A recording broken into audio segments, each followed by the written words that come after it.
आज वेदूने काय नवीन पराक्रम केला ह्या व्हिडिओच्या शेवटी सांगतेच. पण सगळ्यात आधी ना सकाळी सकाळी आई आणि हे कामाला जाणार होते म्हणून ह्यांचा टिफिन भरला.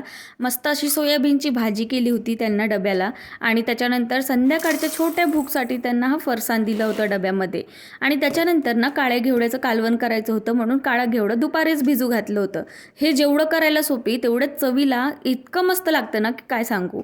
काळं घेवडं दुपारी भिजू घातल्यानंतर संध्याकाळी त्याला मस्त कुकरमध्ये शिजवून घेतलं.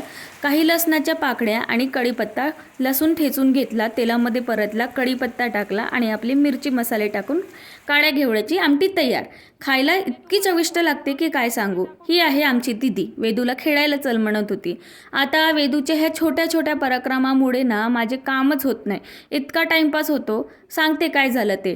ही वेदूची गाडी आहे आणि याला एक खड्डा आहे. ह्या खड्ड्यामध्ये आमच्या मॅडमनी तिचा दात घासायचा ब्रश त्याच्यामध्ये टाकून ठेवला होता आणि मी घरभर शोधत बसले होते. मग काय सगळी कामं सोडून याचे स्क्रू काढून मला तिचा ब्रश आधी काढून दिलं. एवढंच नाही तर ब्रश काढता काढता मॅडमनी आपला हात पण त्याच्यामध्ये फसवून ठेवला होता. मग तो पण काढला.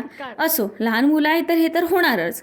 पण इकडे मग बाहेर गेले ना तर खूप छान पाऊस येत होता. आता ही कशाची पानं आहे? ही आहे ओव्याची पानं. याची भजी पण खूप छान लागतात. आणि इकडं मस्त असं अळूची पानं पण आमचे फुलले. त्याच्यानंतर ना इथे आमच्याकडे दोडक्याचा पण वेल आहे. पण आता सध्या दोडके खूप बारीक बारीक आहे. एक मोठं दोडकं पण आहे जे मला कालवणासाठी तिथून तोडायचं आहे. पाऊस उघडल्यानंतर मग गेले आणि तिथलं दोडकं तोडलं. अजून दोडकी भेटतात का मी शोधत होते पण मला एकच दोडकं सापडलं.